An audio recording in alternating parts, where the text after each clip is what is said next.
I want to tell you a quick story about a reality check I had recently. I'm 32 years old. I have no debt. I earn £100,000 a year. And over the last few years, I've managed to save up a deposit of £75,000. Now, if you look at the statistics, that puts me in the top 5% of earners in the UK.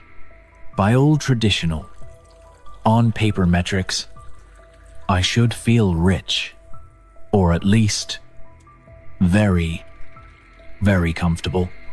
I enjoy my job. I can afford my rent and my bills without stressing. And I know exactly how fortunate I am to be in this position. But a few weeks ago, I sat down with a mortgage broker. I was ready to take that classic next step, buying a family home. And the broker looked at my 6-figure salary, looked at my 75 grand deposit, and essentially told me, I don't earn enough. At least, not enough to buy a house on my own, where my life and my career actually are in London.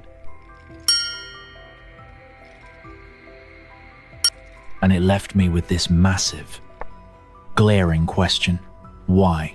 How is it mathematically possible that a 6-figure salary, a salary that used to guarantee a premium, middle-class lifestyle just a couple of decades ago now, barely gets you on the bottom rung of the property ladder in the capital?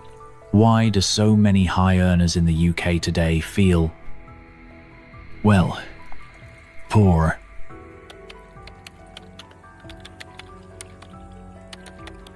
To really understand what's going on here, we have to talk about the core difference between two words that we often mix up: income and wealth.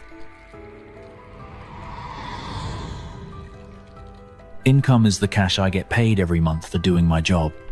Wealth is the value of the assets I own.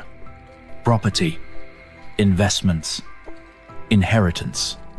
For a very long time in the UK, having a high income was the primary tool you used to build wealth. You worked hard. You got a good salary. And that salary bought you assets.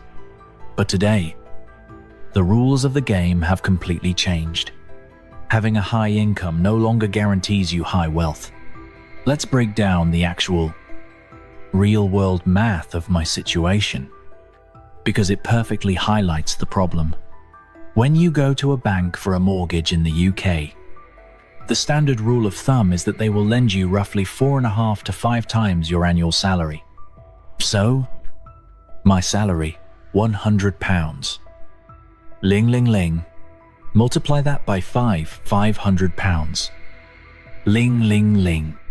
Add my hard-earned savings, £75. Ling, ling, ling. My absolute maximum buying power is £575. Lin, lin, ling. Now, if you live outside the M25, you are probably screaming at the screen right now, because in many parts of the UK, say Yorkshire or the Northeast, £500,000 buys you a detached 4-bedroom house, a massive garden, and a driveway for 2 cars. But my industry, like so many highly paid industries in the UK, is heavily centralized in London. Moving away isn't just a change of scenery. It would likely mean a massive pay cut or entirely changing my career path. And in London, the average property price easily hovers above £500,000. So, what does my £575 000 actually buy me? It buys a 1 or 2 bedroom flat, or, if I'm lucky, a very modest terraced starter home in zone 4 or 5, miles away from the center, probably needing a lot of work. And even then, I'd be maxing out my borrowing capacity to the absolute limit. This is the exact point where the system breaks down. Over the last 2 to 3 decades, the price of assets, specifically housing, has detached completely from wages. In the late 90s, the average house in the UK cost around 4 times the average salary. Today, it's closer to 9 times. In London, it's often 12 or 13 times the average salary. Asset prices have grown exponentially, fueled by a chronic lack of housing supply and years of historically low interest rates. Meanwhile, wages in the UK have largely stagnated. Even at the top end of the scale, salaries simply haven't kept pace with the cost of the bricks and mortar. The answer is something you'll hear mentioned constantly in the UK media: the bank of mum and dad. Because wages can no longer bridge the gap. The strongest predictor of whether you can buy a house in an expensive part of the UK is no longer your job title. It's whether you have access to generational wealth.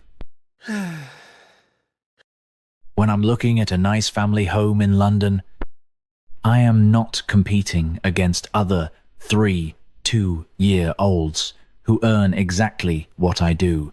I am competing against people whose parents just handed them a £200 000 deposit, or people who inherited a house, sold it, and are moving up the ladder, no matter how hard I work or how many promotions I get. I cannot out-earn someone else's inheritance. That's why a 6-figure salary feels like a hamster wheel. You're running incredibly fast. But the goalposts of wealth are moving even faster. Now, at this point, people usually say one of 2 things to me. They either say, "Stop whining and just buy a flat," or they say, "Leave London." Let's look at both of those options objectively, because they reveal even more about the UK economy. First, the flat. Let's say I take my £575 000 budget and buy a nice 2-bedroom flat in a decent London borough. Here is the reality of the UK leasehold system. When you buy a flat in England, you don't usually own the building or the land. You own a lease. That means you pay service charges.